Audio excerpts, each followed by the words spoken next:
11 people vanished during the deadliest tornado in Missouri history. For 21 years, everyone assumed the EF4 storm had taken them.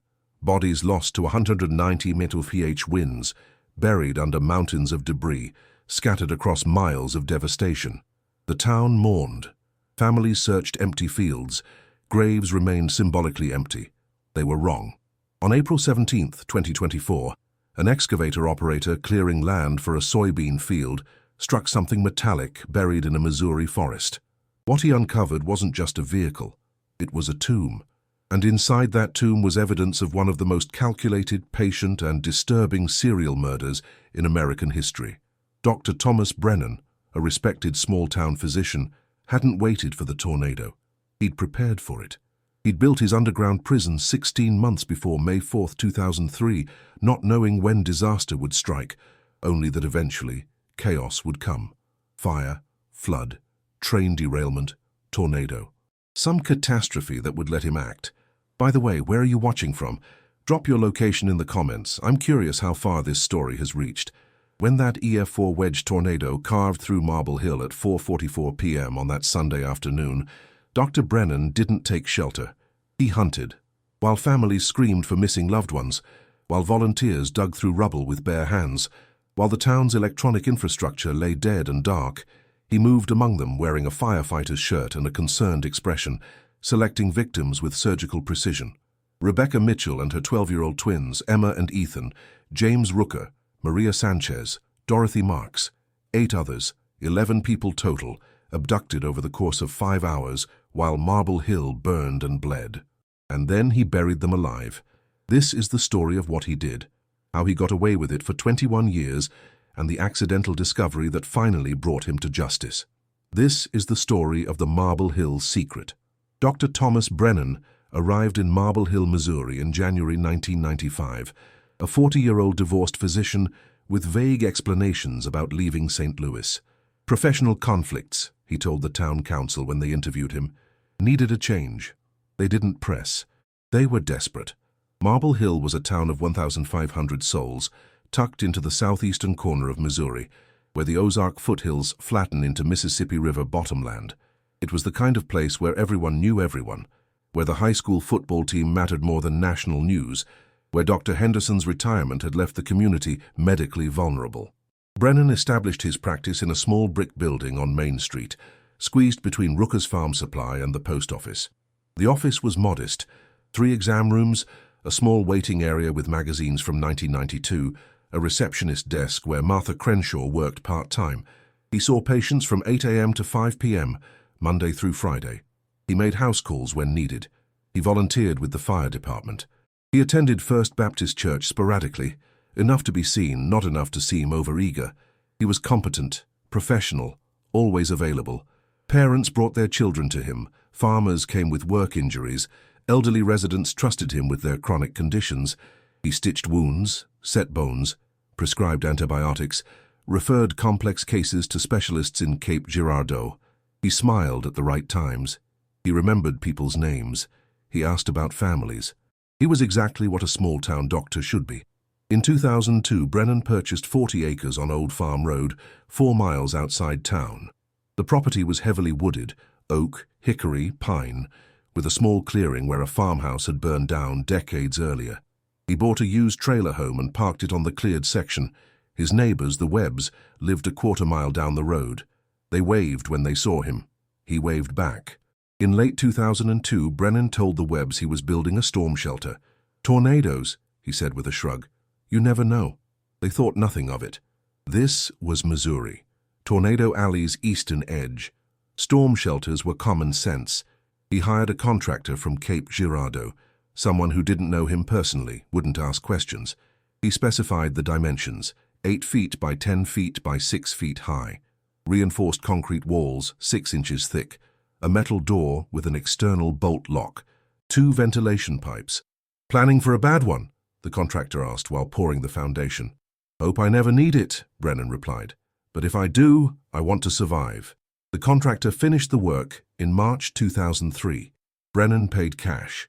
The contractor moved on to the next job and forgot about the quiet doctor with the isolated property. What the contractor didn't notice, what nobody noticed, was that Brennan's storm shelter had no internal release mechanism. The door could only be opened from outside.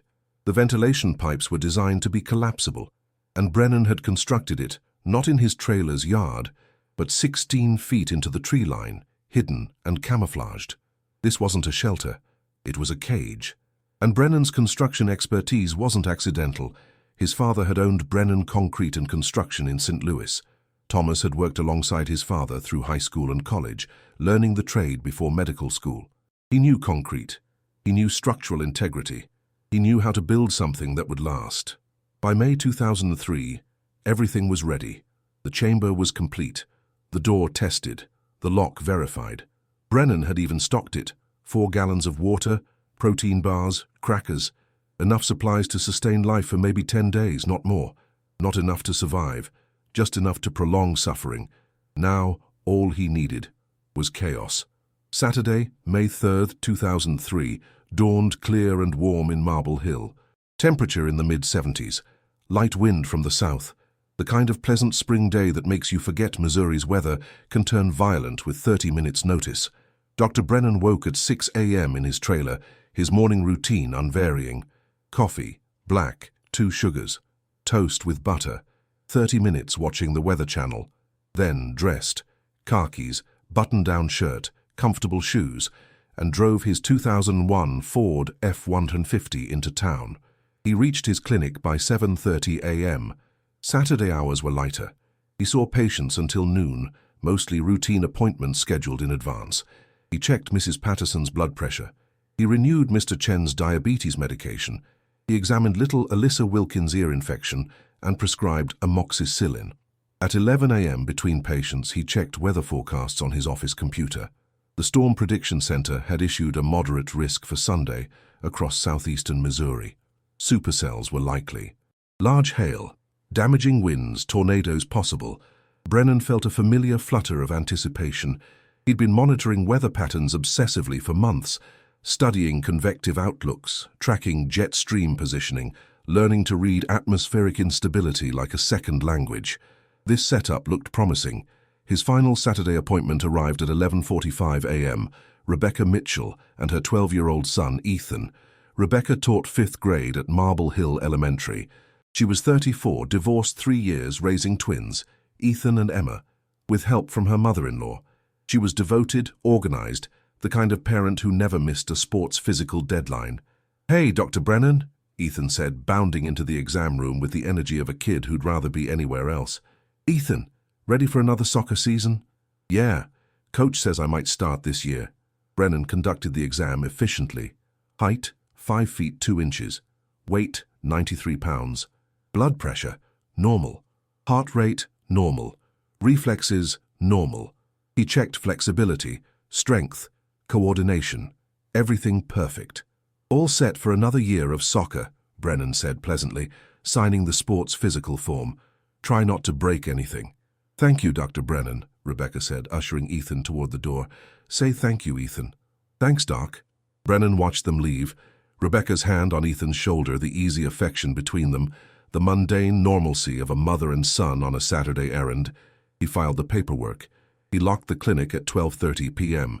He drove home, ate lunch, sandwich, chips, apple, and spent the afternoon monitoring weather updates.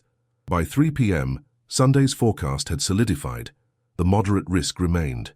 The Storm Prediction Center's discussion mentioned strong to violent tornadoes possible across eastern Missouri and southern Illinois. Brennan read that phrase multiple times. Strong to violent tornadoes possible. He felt excitement building, not fear, not anxiety, but something colder. Anticipation.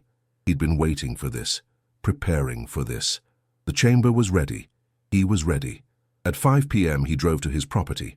He walked the 16 feet from his trailer to where the chamber lay buried, hidden beneath leaf litter and forest undergrowth. He'd camouflaged the entrance months ago. Nobody would find it unless they knew exactly where to look. He cleared the debris covering the concrete slab that formed the roof. He unlocked and opened the metal door, shining a flashlight inside. The chamber smelled of concrete and earth. 8 by 10 feet of empty space, 6 feet high. The walls were smooth, the floor level. The door, when closed, sealed completely. The ventilation pipes protruded 8 feet above ground, disguised as drainage pipes. Brennan checked the lock mechanism, verified the bolts slid smoothly, tested the door's weight. Heavy, solid, impossible to break through from inside. He restocked supplies. 4 one-gallon water jugs, granola bars, crackers, nothing perishable. Enough to sustain life for days, maybe 10 at most. Then dehydration would set in. Then organ failure. Then death. He wasn't trying to save lives. He was timing death. Brennan closed and locked the door, re-camouflaged the entrance, walked back to his trailer, showered, ate dinner, chicken, rice, green beans, while watching the evening weather forecast. Tomorrow's severe weather outlook remains concerning, the meteorologist said, gesturing at a map covered in red and yellow. Conditions are ripe for supercell development across the Midwest. Residents in the moderate risk area should monitor conditions closely and have multiple ways to receive warnings. Brennan went to bed early. He set his alarm for 5 a.m. He needed to be awake when the forecasts updated. If tomorrow brought the chaos he'd been preparing for, he wanted to be ready. He slept soundly, dreamlessly, the sleep of someone who'd made peace with monstrous decisions. Sunday, May 4th, 2003, 5:00 a.m. Brennan woke before his alarm and immediately checked his phone for updated weather information. The Storm Prediction Center had maintained the moderate risk. The forecast discussion now mentioned significant tornado threat and long-track violent tornadoes possible. He felt his pulse quicken. This was happening. He showered and dressed carefully. Jeans, work boots, his volunteer firefighter shirt. The shirt was crucial, official-looking, above suspicion. People trusted firefighters even more than doctors. He ate breakfast, eggs, toast, coffee, while watching the Weather Channel. By 7 a.m., meteorologists were already discussing the day's severe weather potential with unusual urgency. "This is a particularly dangerous situation," one said. "We could see multiple strong tornadoes this afternoon and evening across Missouri, Illinois, and Indiana." Brennan packed his truck. Rope, tarps, flashlight, first aid supplies. The irony wasn't lost on him. Tire iron, latex gloves hidden in his jacket pockets. He filled the gas tank. He double-checked that his truck's extended cab had space to conceal a body if necessary. At 11 a.m. he drove into Marble Hill. The town was quiet, churches letting out, families going to Sunday lunch, the lazy pace of a small-town weekend. Nobody seemed particularly concerned about the weather. Tornadoes were a fact of life here. You paid attention. You took shelter when warned. You carried on. By noon, the tornado watch was issued, effective until 10 p.m., covering southeastern Missouri and southern Illinois. Brennan felt adrenaline surge through his system. This was real. This could be it. He positioned himself strategically, parking his truck near downtown. He walked Main Street, nodding to people he knew, chatting briefly with Fire Chief Morton about weather preparedness. He wanted to be visible, helpful, present. "Might be a rough afternoon," Morton said, squinting at the increasingly hazy sky. "I'll stick around," Brennan replied. "Case you need medical help." "Appreciate it, Doc." At 3 p.m., the atmosphere felt wrong. The air was thick, humid, oppressive. The sky had taken on a greenish tint. Wind gusted erratically from the south. Brennan knew what this meant. A supercell was developing. At 4:18 p.m., the tornado warning screamed from every siren in Bollinger County. "Tornado warning for Bollinger and Wayne counties until 5 p.m. A confirmed large and extremely dangerous tornado is on the ground. Take shelter now. This is a particularly dangerous situation." The siren's wail split the air. That rising and falling howl that every Midwesterner knows means run. People scrambled. Cars raced toward home. Parents grabbed children. The volunteer fire department mobilized. Brennan drove to Marble Hill Middle School. He'd told Chief Morton he'd help coordinate if needed. His medical expertise might be valuable. He parked his truck near the entrance to the parking lot, nose pointed toward the exit. Ready. Parents began arriving to collect their children. The school was releasing early, sending students home before the storm hit. Cars streamed in and out. Chaos was building, exactly what Brennan needed. At 4:35 p.m., the sky turned the color of a bruise. Hail began falling, marble-sized at first, then golf ball-sized, hammering vehicles and pavement with deafening impacts. Wind roared. Tree branches snapped. The western horizon had turned black. And then Brennan saw it, the wedge tornado. It was massive, easily half a mile wide, a churning wall of darkness touching earth and sky simultaneously.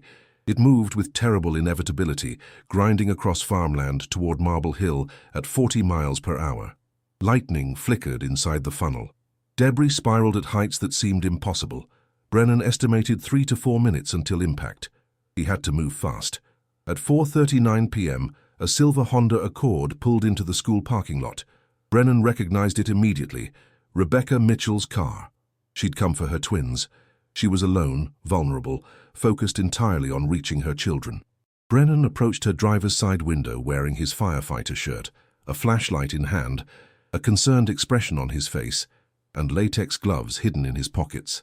Rebecca's window was down. She was leaning forward, scanning the chaos of parents and students, trying to locate Emma and Ethan. "Mrs. Mitchell," Brennan called, walking quickly toward her. She turned. "Dr. Brennan, have you seen—" He struck her temple with the tire iron through the open window. One precise blow, calibrated from years of medical knowledge, hard enough to incapacitate immediately, possibly fatal. He didn't care which. Rebecca's head snapped sideways. She slumped against the steering wheel, unconscious or dead. Blood welled from the impact site. Brennan glanced around. Everyone was focused on the approaching tornado, on getting inside, on finding their own children. Nobody was watching him. He opened Rebecca's door, released her seatbelt and dragged her body into his truck's extended cab in one smooth motion. He covered her with a tarp he'd brought for exactly this purpose. 45 seconds, start to finish. The tornado was 2 minutes away. Brennan sprinted into the school building. Hallways were chaos, teachers herding students toward the basement, parents calling for children, the tornado siren's wail penetrating walls. He found Emma and Ethan Mitchell in the second-floor hallway, separated from their class group, looking lost. "Emma! Ethan!" He crouched to their level, his voice urgent but calm. "Your mom sent me to get you. We need to go now." "Where's Mom?" Emma asked, her voice shaking. "In the car. Come on." He grabbed both their hands and half ran, half dragged them toward the exit. A teacher called after him. "Dr. Brennan, basement," but he waved her off. Getting them to their mother. He emerged into the parking lot at 4:43 p.m. The tornado was 1 minute away. Wind was screaming. Hail battered them. Debris flew past. Tree branches, roof shingles, unidentifiable fragments. Emma was crying. Ethan was frozen with fear. Brennan shoved them into his truck's back seat. "Get down, cover your heads." They obeyed immediately, terrified children trusting the adult who'd saved them. Brennan slammed the door, climbed into the driver's seat, and accelerated out of the parking lot as the tornado struck Marble Hill Middle School at 4:43 p.m. Behind him, the west wing collapsed. The gymnasium roof lifted away like paper. Windows exploded. Brick walls imploded. But Brennan was already gone, driving east on Highway 34, away from the tornado's path, toward his property 4 miles outside town. In the back seat, Emma and Ethan huddled under blankets, not realizing their mother lay dead or dying in the cab behind them, not understanding that the doctor who'd saved them was taking them to their grave. The tornado roared through Marble Hill for 90 seconds of absolute destruction, and in that 90 seconds, Dr. Thomas Brennan committed the first 3 murders of what would become 11. If this story is gripping you, hit that subscribe button and let me know in the comments what you think so far. This gets darker. The EF4 tornado touched down at 4:44 p.m. with winds peaking at 193 miles per hour. The National Weather Service would later classify it as one of the most powerful tornadoes in Missouri history, a wedge nearly half a mile wide that carved a 23-mile path of annihilation across southeastern Missouri in just 18 minutes. Old Farm Road vanished first. The Crenshaw farmhouse had stood since 1903, survived 2 world wars, the Great Depression, the Dust Bowl, a century of Missouri weather. It couldn't survive 190 mph winds. The structure exploded outward as if detonated. Walls disintegrated into splinters. The roof launched 400 yards before disintegrating mid-air. Gerald and Martha Crenshaw, married 51 years, died together in their living room. Their bodies found days later, hundreds of yards apart, as if the storm itself had tried to separate what it couldn't kill together. The tornado crossed Highway 34 at 4:46 p.m. A semi-truck hauling soybeans became airborne, cartwheeling 200 feet before crashing through the Marble Hill water treatment plant. The three operators inside, Mark Johnson, David Rivera, Carlos Mendez, died instantly when concrete walls collapsed inward. Their families would later describe them as heroes who'd stayed at their posts, trying to shut down systems safely. The tornado gave them no time. At 4:47 p.m., downtown Marble Hill ceased to exist. Dalton's Hardware, established 1887, became airborne shrapnel. 100-year-old oak timbers that had survived fire and flood splintered like toothpicks. First Baptist Church, built in 1924, saw its 80-foot steeple ripped away and embedded 3 blocks east into Rosie's Diner. The diner itself, opened in 1952, famous for pie, where 3 generations of Marble Hill residents had shared coffee and gossip, reduced to scattered rubble and twisted chrome fixtures. Dr. Brennan's medical clinic disappeared completely. The brick building imploded. Files scattered across miles. Medical equipment, exam tables, X-ray machines, Martha Crenshaw's desk where she'd worked for 8 years, reduced to unrecognizable fragments. When searchers combed the area days later, they found prescription pads in trees 2 miles away. Main Street, the economic and social heart of Marble Hill, erased in 90 seconds. The tornado struck Marble Hill Middle School at 4:47:43 p.m. The West Wing collapsed first, 2 stories of brick and concrete pancaking with a sound like artillery. 47 students and 6 teachers were in the basement hallway, where they'd sheltered according to protocol. They screamed as their world ended above them. Tons of rubble crashing down, walls imploding, the building folding in on itself. Most survived. 7 didn't. Principal Helen Watkins died shielding 3 students with her body. 2 students, pinned under debris, would die before rescue crews could reach them. Coach Matthews, who'd stayed behind to make sure every student got to safety, was killed when the gymnasium roof structure collapsed on him. But those were tornado deaths. Terrible, tragic, acts of nature. What happened to Emma and Ethan Mitchell, imprisoned in darkness 4 miles away, was something else entirely. All power died at 4:44 p.m. Every light, every computer, every phone line, dead in 1 second. Cell towers collapsed or lost power. Internet infrastructure destroyed. Marble Hill became electronically blind, cut off from the world. Debris blocked every street. Main Street was impassable, mountains of rubble 15 to 20 feet high, downed power lines sparking small fires, ruptured gas lines hissing. The volunteer fire station had taken a direct hit. Firefighters who'd sheltered in the basement emerged to find their equipment buried under tons of concrete. They tried to dig it out with bare hands. The tornado's path was visible from space, a quarter-mile-wide scar of complete destruction, raw earth where moments before homes and businesses had stood. Satellite imagery showed the track as a brown-grey wound across green forest and farmland. Emergency responders couldn't reach Marble Hill for 47 minutes. Highway 34 was blocked by overturned semi-trucks, collapsed power lines, debris fields hundreds of yards deep. Fire departments from Cape Girardeau, Farmington, Poplar Bluff tried to access the town. They drove through muddy fields, cut through fences, bulldozed debris with whatever equipment they had. For almost an hour, Marble Hill was isolated. No power, no communication, no help coming. Just survivors stumbling through wreckage in pouring rain, screaming for loved ones, trying to pull people from collapsed buildings with bare hands, bleeding, crying, dying. In that hour of chaos, Dr. Thomas Brennan transported 3 people to his property and returned to hunt for more. Security camera footage, recovered in 2024 and enhanced with modern analysis software, shows the parking lot of Marble Hill Middle School from 4:35 to 4:44 p.m. on May 4, 2003. The footage quality is poor. The camera was old, the lighting dim, the angle imperfect. But forensic video analysts, given 21 years of technological advancement, extracted crucial frames. 4:39:17 p.m. Rebecca Mitchell's silver Honda Accord enters the parking lot. She's leaning forward, scanning for her children. Her window is down. 4:40:03 p.m. A figure in a firefighter's shirt approaches her driver's side window. Male, medium build, carrying what appears to be a flashlight. 4:40:51 p.m. The figure raises something. Enhanced analysis identifies it as a tire iron and strikes through the open window. Rebecca's head snaps sideways. 4:41:12 p.m. The figure opens the driver's door. 4:41:38 p.m. The figure is dragging Rebecca Mitchell's body toward a Ford F-150 pickup truck parked near the exit. He moves quickly, but not frantically. Practiced. 4:42:04 p.m. The body is in the truck, covered with what appears to be a tarp. 4:42:47 p.m. The figure enters the school building.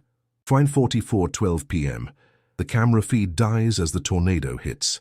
The footage was useless in 2003. Poor quality, no clear facial identification, everything happening too fast in the pre-tornado chaos. By the time anyone reviewed it days later, the assumption was that Rebecca and her twins had died in the tornado. Nobody looked for evidence of abduction. But in 2024, forensic analysts compared the footage to Dr. Thomas Brennan's driver's license photo from 2003. Gait analysis, height estimation, clothing comparison, 99.7% probability match. Witness statements collected in 2003 and re-examined in 2024 corroborated the video evidence. I saw Dr. Brennan inside the school right before the tornado hit. He was helping evacuate kids. Good man. Teresa Wilkins, parent. Doc Brennan came out of the school with the Mitchell twins. He said he was taking them to his truck for safety. Made sense. He was a doctor. He knew their mum. Gary Chen, parent. Everything was crazy. Hail wind people screaming. I saw Doc's truck leaving the parking lot right as the tornado hit. I figured he was getting those kids to safety. Never occurred to me. Fire Chief Morton. In the chaos, screaming, darkness, hail, wind, terror. Nobody questioned the trusted doctor helping children. Nobody tracked where he went. Nobody suspected. By 5 p.m., Dr. Thomas Brennan had transported Rebecca Mitchell, dead or dying from blunt force cranial trauma, and her 12-year-old twins to his property 4 miles from town. He would later admit to FBI interrogators, during the brief window before invoking his right to silence, that Rebecca died quickly, probably instant, he said with chilling clinical detachment. The blow was sufficient to cause immediate brainstem trauma. Emma and Ethan Mitchell, terrified and confused but physically unharmed, were forced at knife point into the underground chamber at approximately 5:03 p.m. Brennan sealed the door, secured the bolt lock, told them through the ventilation pipe, "Help is coming, stay calm." Then he returned to Marble Hill to collect more victims. First responders arrived at 5:31 p.m. Fire departments from 3 counties, paramedics, state troopers, volunteers with trucks and tools. They found hell. Buildings collapsed, fires burning, gas lines ruptured, power lines down, and everywhere, injured people crying for help, bodies visible in rubble, survivors wandering in shock covered in blood and mud. The priority was immediate and obvious. Save the living, recover the dead, establish some order in absolute chaos. Nobody tracked who was helping. Dozens of volunteers emerged. People with trucks, people with medical training, people with nothing but willingness to dig through debris with bare hands. In disaster response, you don't check credentials, you accept help. Dr. Thomas Brennan, wearing his firefighter shirt, moving through wreckage with a flashlight and medical bag, was assumed to be rendering aid. He'd lived in Marble Hill for 8 years. He was their doctor. Of course he was helping. But forensic reconstruction, completed in 2024 by combining witness statements, cell phone tower records, limited, vehicle tracking, and Brennan's own partial admissions, revealed his actual timeline. 5:45 p.m. Transported Rebecca, Emma, and Ethan to his property. Killed Rebecca with second blow to ensure death. Imprisoned twins in chamber.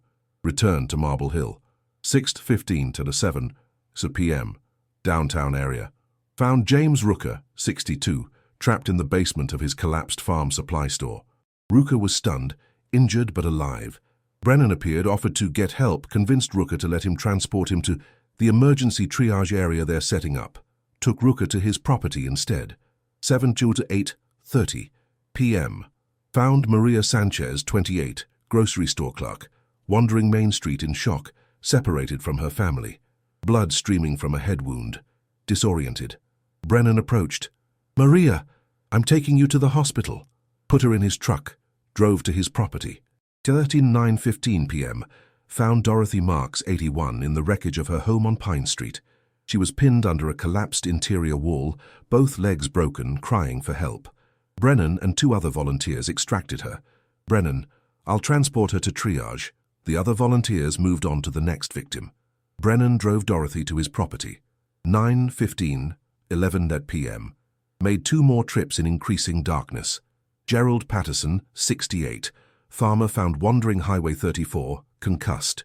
Rachel Weaver, 45, trapped in her vehicle, injured. Both told their rescuer was a doctor in a firefighter shirt. By midnight, Brennan had imprisoned 6 people. Rebecca Mitchell lay dead in her vehicle, which Brennan had driven to a remote section of his property and buried using a small excavator he'd rented weeks earlier for land clearing. The chamber now held Emma Mitchell, Ethan Mitchell, James Rooker, Maria Sanchez, Dorothy Marks, Gerald Patterson, and Rachel Weaver. 7 people in an 8x10 space. Minimal food and water, no light, no hope. Over the next 48 hours, as search and rescue efforts continued, Brennan found 3 more victims. Kyle Henderson, 17, separated from his family during evacuation. Brittany Cole, 16, found wandering in shock Tuesday morning. Michael Torres, 34, construction worker, injured and disoriented. By May 6, 2003, 2 days post-tornado, Brennan had imprisoned 10 people in his underground chamber. He'd murdered Rebecca Mitchell immediately. He'd buried her vehicle where nobody would find it. And then he made his final visit to the property. May 7, 2003, approximately 3 p.m., Dr. Thomas Brennan drove to his property one last time. He parked his truck near his trailer. He walked the 16 feet to where the chamber lay buried. He'd installed a periscope during construction, a simple tube system that allowed visual observation without opening the door. He extended it, looked through the viewing lens and observed his victims. What he saw, 10 people crowded into an 8x10 space. They'd consumed most of the water. They'd eaten sparingly. They were conserving resources, probably assuming rescue was coming soon. Emma and Ethan Mitchell sat together in one corner, arms around each other. Dorothy Marks lay against a wall, her broken legs at wrong angles. Maria Sanchez was methodically scratching messages on the concrete wall with a piece of metal she'd torn from a water bottle. They were alive, suffering, terrified, but alive. Brennan collapsed the periscope, made his decision. He wouldn't open the door again. He wouldn't provide more supplies. He would seal them in permanently and let dehydration do the work. He spent the next hour collapsing the ventilation pipes, using a sledgehammer to break the upper sections, then filling the shafts with concrete and soil. He added additional concrete and dirt to the area above the chamber entrance, creating a low mound that he covered with forest debris, branches, leaves, undergrowth. Within 2 hours, the site was completely camouflaged. You could stand 3 feet away and see nothing but forest floor. He returned to his trailer, showered, changed into clean clothes, and drove back to Marble Hill. He joined the search efforts. He expressed concern for his patients who were missing. He treated injured survivors, earning praise for his dedication. He attended coordination meetings, offering medical expertise and logistical suggestions. Doc Brennan's been incredible, Fire Chief Morton told a reporter from the Southeast Missourian. Hasn't stopped working since the tornado hit. We're lucky to have him. Meanwhile, 4 miles away, 10 people were dying in darkness. Missouri State Trooper Kevin Patterson, 38 years old, 15 years on the force, took lead on the missing persons investigation. 11 people unaccounted for after the tornado. Rebecca Mitchell, 34, elementary school teacher Emma Mitchell, 12, student Ethan Mitchell, 12, student James Rooker, 62, farm supply store owner Maria Sanchez, 28, grocery clerk Dorothy Marks, 81, retired Gerald Patterson, 68, farmer, no relation to Kevin, Rachel Weaver, 45, farmer's wife Kyle Henderson, 17, student Brittany Cole, 16, student Michael Torres, 34, construction worker Kevin conducted a thorough investigation. He interviewed hundreds of witnesses. He reviewed security footage, poor quality, limited usefulness. He examined financial records, no unusual activity, no large cash withdrawals, no suspicious transactions. He checked digital trails, email accounts, social media, limited in 2003, phone records. Nothing. Physical evidence. Rebecca Mitchell's silver Honda Accord was found 3 days post-tornado, half buried under debris in a field off Highway 34. The driver's window was shattered, attributed to hail or debris impact. No blood visible, Later analysis would reveal Brennan had cleaned it. The discovery location was a quarter-mile from the school, consistent with being carried by 190 mph winds. Kevin interviewed the last people to see each victim: Rebecca, Emma, and Ethan. Multiple witnesses placed them at the school between 4:35–4:44 p.m. Then, nothing. Several witnesses mentioned seeing Dr. Brennan helping evacuate children, but nobody connected that specifically to the Mitchell family. James Rooker, last seen in his collapsed store by 2 volunteers who helped extract him around 6:30 p.m. One volunteer recalled, "A guy in a firefighter shirt said he'd take James to triage. We moved on to help others." Maria Sanchez. Her sister Teresa reported Maria was separated from family during evacuation, last confirmed sighting around 7 p.m. downtown area, appearing disoriented.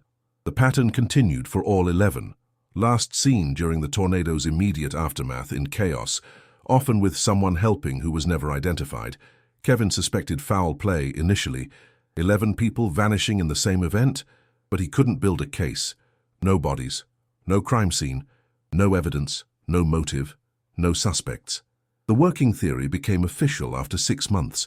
Tornado casualties, bodies carried away by extreme winds or buried under tons of debris that hadn't been excavated. Tragic, but not unprecedented. The 2011 Joplin tornado had victims whose remains were never recovered. The case is officially closed after 1 year. Presumed deceased, tornado casualties, remains unrecovered.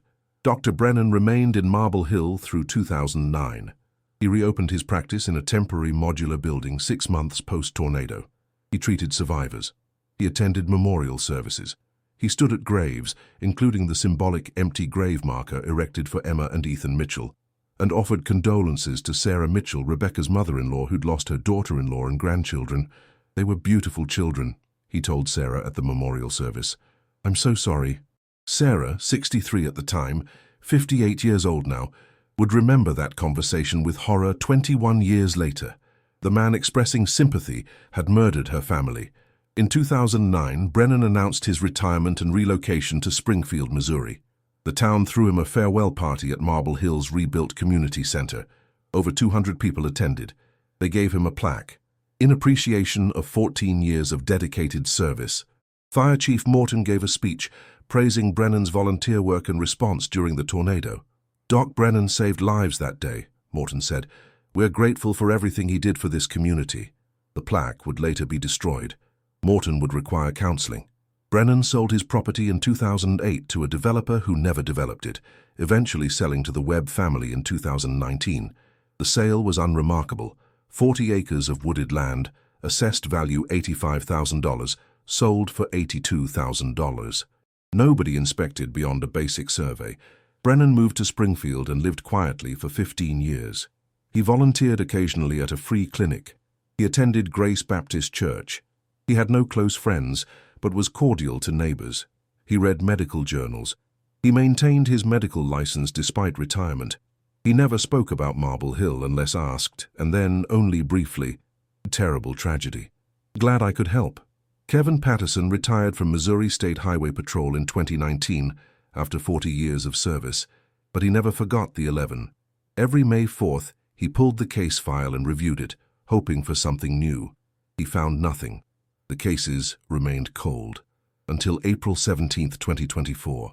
Marcus Webb needed every productive acre. With 3 kids in college, tuition, room and board, books, the endless expenses, and soybean prices finally favorable after years of struggle, he'd made the decision. Convert the wooded 40 acres to farmland. The timber value was minimal. Agricultural value was substantial. He hired Ozark Land Clearing in early April 2024. They arrived with excavators, bulldozers, mulchers. The plan: clear trees, remove stumps, level the ground, prepare for planting. Gary Chen, 42, excavator operator, had worked for Ozark for 16 years. He was good at his job, efficient, careful, thorough. He'd cleared hundreds of acres across southern Missouri. April 17, 2024, Wednesday, 2:37 p.m., Gary was removing tree stumps systematically across the Webb property. The excavator bucket dug, ripped, extracted roots and soil. Standard work. Then the bucket struck something that rang metallic. Gary knew that sound. You don't spend 16 years operating heavy machinery without learning to distinguish wood, rock, soil, and metal. This was definitely metal. He shut down the excavator and climbed down, tangled in root mass and mud. A vehicle. Silver. Buried at least 4 feet deep, maybe more. The excavator bucket had torn away soil and exposed a bumper. Gary crouched and scraped mud from the bumper with his gloved hand. A license plate became visible. Mo Teach. Gary's stomach dropped. His grandfather, David Chen, had died in the Marble Hill tornado, killed at the water treatment plant. Gary had been 19 years old. 21 years later, he still remembered the memorial service, the empty graves, the 11 people never found. He pulled out his phone and called Marcus Webb immediately. "Marcus, you need to see this now." Marcus arrived within 10 minutes, took one look at the partially exposed vehicle, and called 911. Sheriff Jim Kowalski responded. He ran the license plate. Mo Teach registered to Rebecca Mitchell. Reported missing May 4, 2003. Presumed tornado casualty. Kowalski's hands shook as he called Kevin Patterson. Kevin, now 69, retired, living in Farmington, received the call at 3:18 p.m. while working in his garden. "Kevin, it's Jim Kowalski. We found Rebecca Mitchell's car, buried on the old Brennan property." Kevin drove to the scene at speeds that probably weren't legal. He arrived at 4:02 p.m., saw the partially excavated vehicle, felt 21 years of questions suddenly converging on this moment. FBI Evidence Response Team deployed from Springfield. They arrived by 6 p.m. and immediately established a crime scene perimeter. Lead investigator, Special Agent Sarah Chen, no relation to Gary. They brought ground-penetrating radar and scanned the area systematically. At 8:47 p.m., they detected a large rectangular anomaly 16 feet from the vehicle. "For there's something here," the radar technician said. "Underground structure, maybe 8 by 10 feet, 4 feet deep." They excavated through the night. Floodlights illuminated the forest. Agents in white Tyvek suits carefully removed soil layer by layer, documenting everything, photographing each stage. At 2:37 a.m. on April 18, 2024, they exposed a concrete slab. At 3:04 a.m., they cleared debris from the slab and found the metal door with its external bolt lock. Agent Chen photographed the door from every angle. She noted the lock mechanism, simple, effective, openable only from outside. She noted the collapsed ventilation pipe stubs. At 3:19 a.m., 2 agents cut through the bolt with an angle grinder. Metal sparks flew, the bolt separated. An agent pulled the door open. The smell hit them first, earth, decay. 21 years of sealed darkness. Agent Chen shone her flashlight inside. 10 skeletal remains, arranged along the walls. Personal effects scattered throughout. Wallets, jewelry, shoes. Scratch marks on every surface, desperate attempts to escape. Fingers and rocks used to claw at concrete that wouldn't yield. And carved into the walls, messages. "Help us, May 7. Emma Mitchell, May 9. No water, May 11.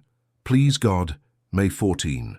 The dates told the story these people had been alive for days after the tornado, imprisoned, abandoned, left to die slowly while the town searched for them. Agent Chen, a 15-year FBI veteran who'd seen numerous crime scenes, had to step away for several minutes to compose herself. Kevin Patterson, standing outside the crime scene tape, sat down on the ground and cried. FBI forensic teams worked for 72 hours straight processing the scene. The chamber became one of the most thoroughly documented crime scenes in Missouri history. They extracted all 10 skeletal remains with archaeological precision, documenting position, condition, personal effects. They photographed every scratch mark, every carved message, every detail that might reveal what happened. Preliminary forensic analysis. Cause of death, all 10 victims. Dehydration, starvation. No trauma beyond imprisonment conditions. They died slowly, over days, exactly as Brennan had planned. Time frame. Forensic anthropology estimated death dates between May 10-19, 2003, 6 to 15 days post-tornado. The carved messages corroborated this timeline. Evidence of survival attempts, empty water bottles, all 4 gallons consumed by May 11, all food consumed, scratch marks on door walls concentrated around lock mechanism, attempts to break through failed.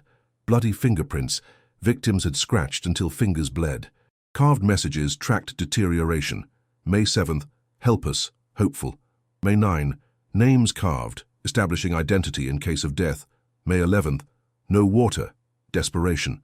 May 14, please God, resignation. Emma and Ethan Mitchell were found side by side in one corner, skeletal hands touching. Forensic analysis suggested they died May 12-13, holding each other as their organs failed. Rebecca Mitchell's remains in the buried vehicle showed blunt force cranial trauma, 2 impact sites on left temporal region. Forensic pathologist. First blow likely incapacitated. Second blow, delivered while victim was already down, ensured death. This was murder, not accident. DNA testing confirmed all 11 identities within 72 hours. The FBI ran expedited analysis. Missouri State Crime Lab mobilized maximum resources. And DNA on water bottles inside the chamber provided the critical evidence. A partial profile. Degraded by time and conditions, but sufficient for comparison.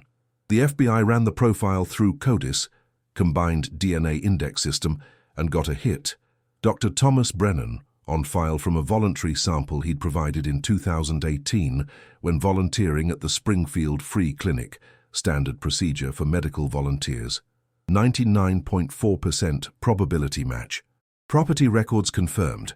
The 40 acres where the chamber was discovered had been owned by Dr. Thomas Brennan from 2002-2008. The tornado hadn't killed these people. Dr. Thomas Brennan had abducted them during chaos and murdered them slowly over 2 weeks while their families searched and grieved. On April 23, 2024 at 6:47 a.m., FBI Special Agents Sarah Chen and Marcus Rodriguez knocked on the door of Dr. Thomas Brennan's Springfield home. Brennan answered, 68 years old, gray-haired, wearing a bathrobe. He looked at the FBI badges and smiled slightly. "I wondered when you'd figure it out," he said. "Dr. Thomas Brennan, you're under arrest for 11 counts of first-degree murder, 11 counts of kidnapping, and federal charges related to—" "I know the charges," Brennan interrupted. "I'm a physician. I'm not stupid." He dressed, packed a small bag, walked calmly to the FBI vehicle. Neighbors watched, confused. Dr. Brennan, the quiet retired doctor who volunteered at the free clinic. During the transport to the federal building in Springfield, Brennan said exactly one sentence. "I'd like to speak with a lawyer." At the federal building, he met with public defender David Morrison for 30 minutes. Then he agreed to one psychiatric evaluation with Dr. Jennifer Walsh, forensic psychologist, before invoking permanent silence. That 90-minute session, April 25, 2024, would be the only time Dr. Thomas Brennan spoke about his crimes.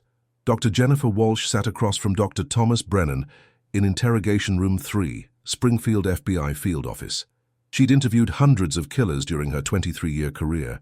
She recognized his type immediately. Organized, patient, methodical. Not impulsive, not psychotic, just evil. "Tell me about May 4, 2003, she said. Brennan leaned back in his chair, studying her. Beautiful day until it wasn't. "You built the chamber 16 months before the tornado. I built it when I needed to build it. You were waiting for a disaster. I was prepared for opportunity. There's a difference." Walsh noted his language. Cold, clinical, no emotional affect. "Why did you abduct those specific people?" "Opportunity, availability, vulnerability." He spoke like he was describing medical symptoms, not murder victims. "Rebecca Mitchell and her children. You saw them the day before. Ethan had a sports physical. Nice kid, good mother. And yet you murdered them. I provided them an experience." Brennan's eyes gleamed. "Most people die quickly. Car accidents, heart attacks, tornado impacts. No time to process. I gave them time." Walsh felt nausea rising but kept her expression neutral. "Time to suffer. Time to exist with full awareness of their mortality. Most people avoid thinking about death. I forced them to engage with it completely. That's a gift, in a sense. 11 people, including 2 12-year-old children. Age is irrelevant to mortality." Walsh shifted approaches. "Why did you choose a tornado? Why not create the disaster yourself?" "Risk mitigation." Brennan spoke as if discussing investment strategy. "Creating disaster draws investigation. Exploiting natural disaster is nearly undetectable. I simply waited for the right conditions. You waited 8 years. Patience is a skill. Most people lack it. What if the tornado hadn't come? Then I would have continued waiting, or relocated and built another chamber. I had time. Walsh paused, studying him. Do you understand what you did was wrong? I understand that society considers my actions criminal, but you don't. I'm a doctor. I ended suffering. Those people died of natural causes. Dehydration, organ failure. I simply created the conditions. You imprisoned them. You left them to die slowly. I provided education on mortality. They experienced something most people never do. Full conscious engagement with death's inevitability. Walsh realized she was dealing with a level of pathology that wouldn't respond to empathy, morality, or reason. Brennan had no remorse. He viewed his victims not as people but as subjects in his experiment with mortality. Emma and Ethan Mitchell were 12 years old. They died holding hands. What educational value did that have? For the first time, Brennan's expression shifted, not to guilt but to something like scientific curiosity. I wonder if their bond made the suffering easier or harder. I wish I could have observed more directly. Walsh ended the evaluation. There was nothing more to learn. Brennan was exactly what forensic psychology would classify as a psychopath, organized, intelligent, completely lacking empathy or remorse. She documented her findings. Subject demonstrates classic organized serial killer pathology. Premeditation evident in chamber construction 16 months pre-crime. No evidence of psychosis or impaired judgment. Subject is competent to stand trial. High risk for future violence if opportunity presented. Extreme danger to society. After the evaluation, Brennan met briefly with his attorney David Morrison and made his final decision. He invoked his right to silence and has never spoken again. Before we continue, let me know you're still with me. Drop a like and subscribe if you want to see more deep dive investigations like this. And comment below, should Brennan face the death penalty? Every family received notification from FBI agents personally. Sarah Mitchell, Rebecca's mother-in-law, Emma and Ethan's grandmother, was at her home in Marble Hill when Special Agent Chen and retired trooper Kevin Patterson knocked on her door at 8:14 a.m., April 24, 2024. Mrs. Mitchell, may we come in? Sarah knew immediately. After 21 years, you develop instincts about bad news. They sat in her living room, the same room where Emma and Ethan had played as young children, where Rebecca had shared coffee 1,000 times. Photos of the twins covered every surface. School pictures, soccer photos, Christmas mornings. We found them, Agent Chen said gently. Sarah's hands gripped the armrest. Where? 4 miles from town, on property that belonged to Dr. Thomas Brennan. I don't understand. The tornado didn't kill them. Dr. Brennan abducted them during the chaos. He imprisoned them. They were alive for approximately 8 to 10 days after May 4th. Sarah made a sound that wasn't quite a scream, wasn't quite a sob. Kevin Patterson, who'd known her for over 20 years, moved to sit beside her. I'm so sorry, Sarah. She looked at him with eyes that had cried too many tears already. They were alive? For days? Yes. Trapped? In the dark? Yes. And Brennan? Dr. Brennan? She couldn't finish the sentence. Her brain couldn't process the information. The doctor who'd treated her grandchildren, who'd come to their funeral, who'd stood at their symbolic grave marker and offered condolences. He built a chamber before the tornado, Agent Chen explained. He was waiting for disaster, any disaster, to provide cover. When the tornado hit, he used the chaos to abduct victims. He imprisoned 11 people total. 11. Sarah's voice was hollow. Rebecca died quickly. She probably never knew what happened, but Emma and Ethan... Agent Chen paused, choosing words carefully. They survived together for 8 to 10 days. We found them side by side. They held each other. Sarah collapsed, not fainted, just folded inward, her body curling as if physical pain accompanied the emotional devastation. Kevin held her while she cried sounds that weren't quite human. He came to their funeral, Sarah finally managed. He stood at their graves. He told me... She couldn't continue. Every family experienced similar devastation. James Rooker's sister, Patricia. Jimmy survived the tornado. He was alive. And that monster just left him to die. Maria Sanchez's mother, Rosa. For 21 years, I believed God took her in the tornado, quick, painless. But no, she suffered. She was scared and alone and dying slowly while we searched. Dorothy Mark's daughter, Jennifer. My mother was 81 years old. She had broken legs, she was in agony, and he just sealed the door and walked away. The trauma wasn't just grief. It was betrayal compounded by revelation. These families had mourned tornado victims. Now they learned their loved ones had been murdered. The grief they'd processed for 21 years was based on a lie. They had to grieve again. Worse this time, with full knowledge of suffering. Sarah Mitchell requested to see the carved messages. Agent Chen strongly advised against it. Sarah insisted. On May 2, 2024, Sarah stood in the FBI evidence room and looked at photographs of the chamber walls. She saw Emma's name carved in shaky letters. She saw May 9 next to it. She was still hoping, Sarah whispered. 9 days in, she still thought someone would find her. Dr. Thomas Brennan faces 11 counts first-degree murder, 11 counts kidnapping, federal charges for crimes committed during disaster response operations. Trial is scheduled for January 2025 in U.S. District Court, Eastern District of Missouri. Prosecution is seeking the death penalty. Missouri Attorney General filed a 147-page charging document detailing every aspect of Brennan's crimes. The evidence is overwhelming. DNA, property records, forensic timeline reconstruction, witness statements, Brennan's own partial admissions during the psychiatric evaluation. Defense attorney David Morrison faces an impossible task. His client is guilty beyond any doubt. The only strategy is mitigation, arguing mental illness, seeking life imprisonment instead of execution. But psychiatric evaluations show Brennan was completely competent, knew his actions were illegal, chose to commit them anyway. Morrison submitted one motion, request that Brennan be evaluated for competency to stand trial. The motion was denied. Brennan is competent. He's just evil. Brennan has been held without bail at the Dunklin County Justice Center since his arrest. He reads medical journals. He exercises. He eats. He sleeps. He shows no signs of remorse, anxiety, or distress. Guards report he's a model inmate. Polite, cooperative, quiet. He follows rules. He causes no problems. He's exactly what you'd expect from an organized, intelligent psychopath who's accepted his circumstances. He receives no visitors. His ex-wife, divorced 1994, released a statement.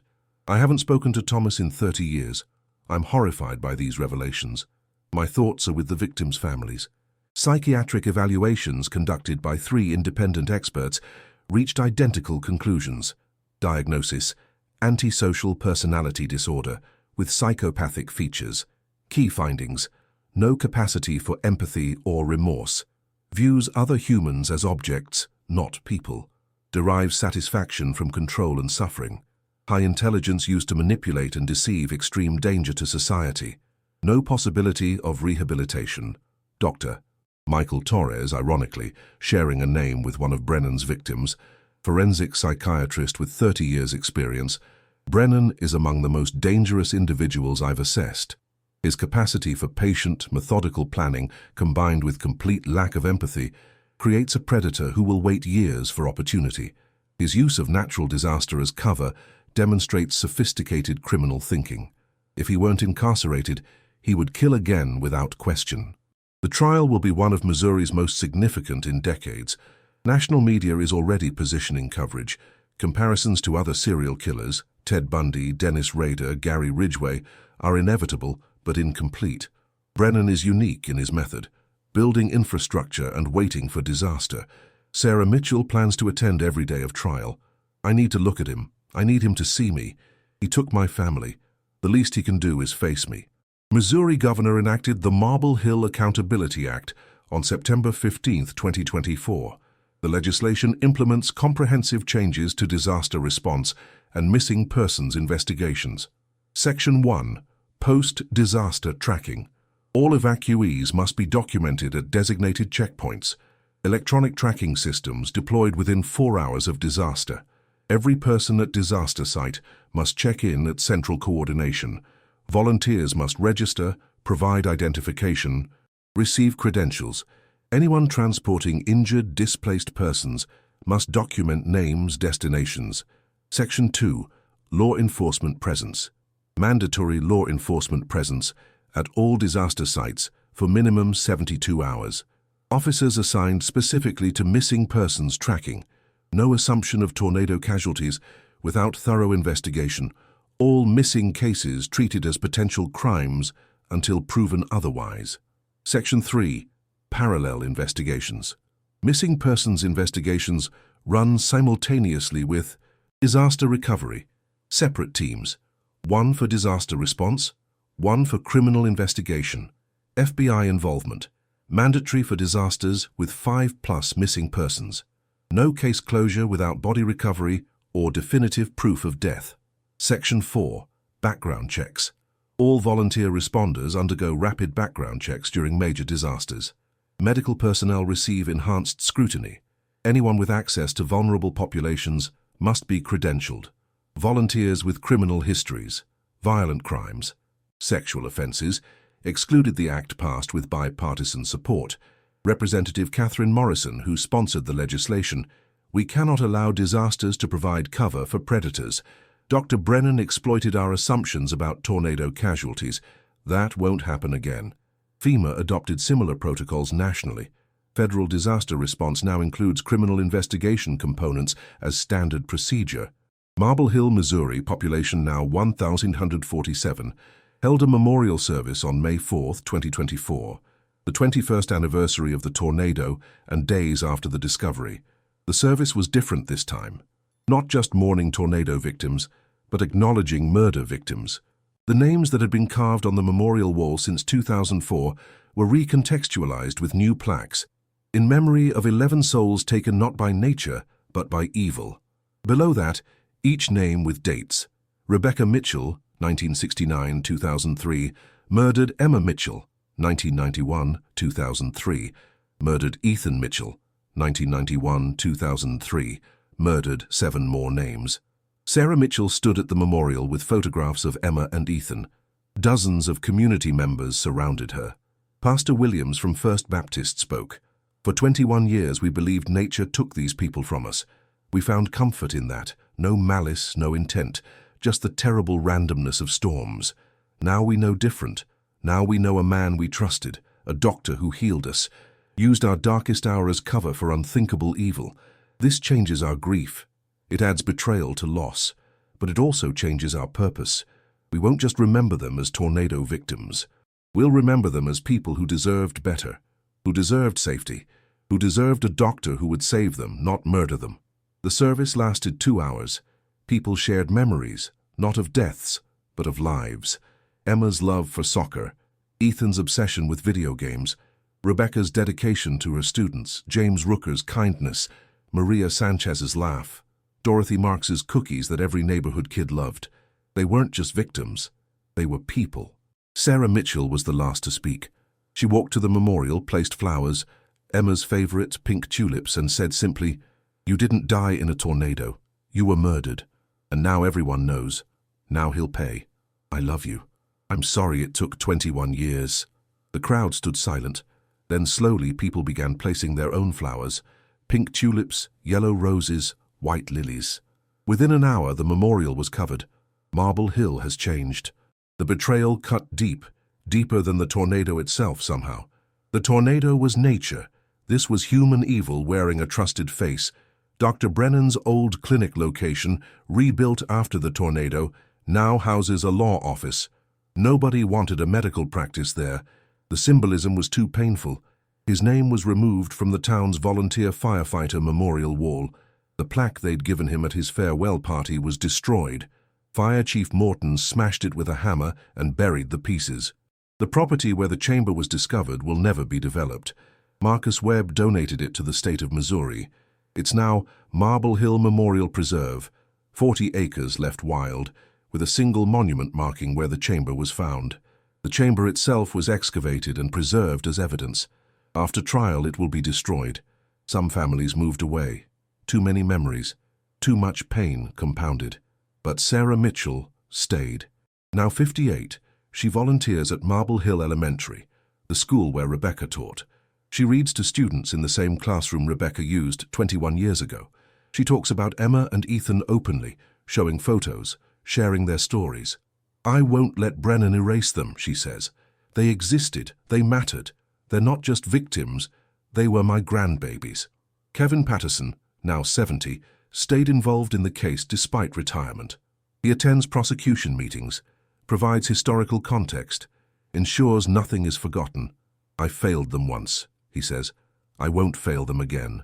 The town installed security cameras at all schools, community centers, disaster shelters. They updated emergency protocols.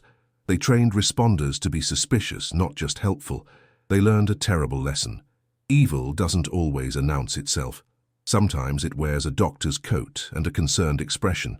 The Marble Hill EF4 tornado of May 4, 2003, killed 47 people in 18 minutes of nature's raw violence.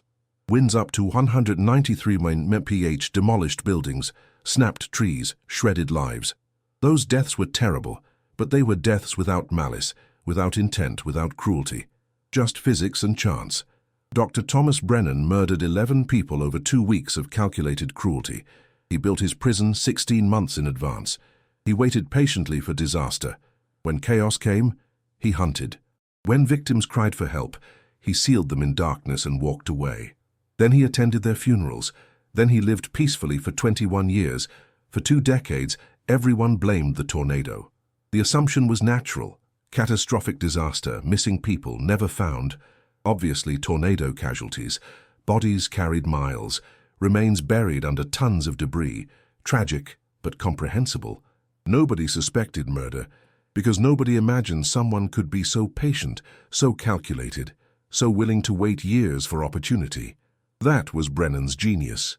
Not the chamber. That was simple construction. Not the abductions. Those were opportunistic.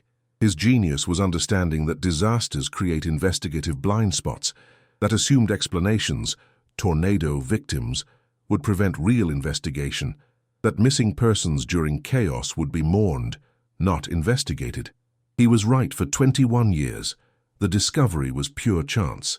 Marcus Webb deciding to clear land. Gary Chen's excavator bucket striking metal in exactly the right spot.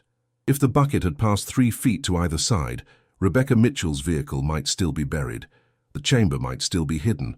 Brennan might have died peacefully in another decade, his crimes unknown forever. But chance intervened, and now the world knows. Jennifer Walsh's final evaluation paragraph is worth reading. Dr. Brennan represents a terrifying archetype, the patient predator. He demonstrates that evil doesn't require impulsiveness or visible pathology. Evil can wait. Evil can plan. Evil can wear trusted faces and hide in plain sight for decades. He built a prison and waited for disaster like an investor waiting for the market to crash. When opportunity came, he exploited it perfectly. He would have killed again if given opportunity. He will kill again if ever released. There is no remorse, no rehabilitation, no redemption, only containment. Nature is powerful.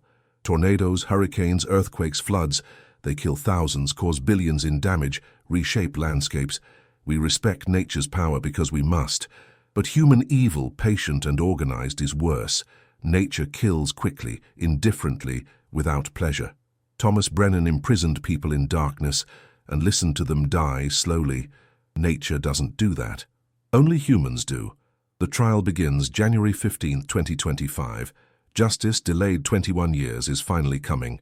If you found this story as disturbing and compelling as I did, please subscribe to this channel for more deep dive investigations into true crime cases that changed communities forever. Leave a comment with your thoughts. Should Brennan face the death penalty, or is life imprisonment more appropriate? And let me know what case you'd like me to cover next. Thank you for watching. Remember Emma, Ethan, Rebecca, James, Maria, Dorothy, Gerald, Rachel, Kyle, Brittany, and Michael. Remember them not just as victims, but as people who deserved better.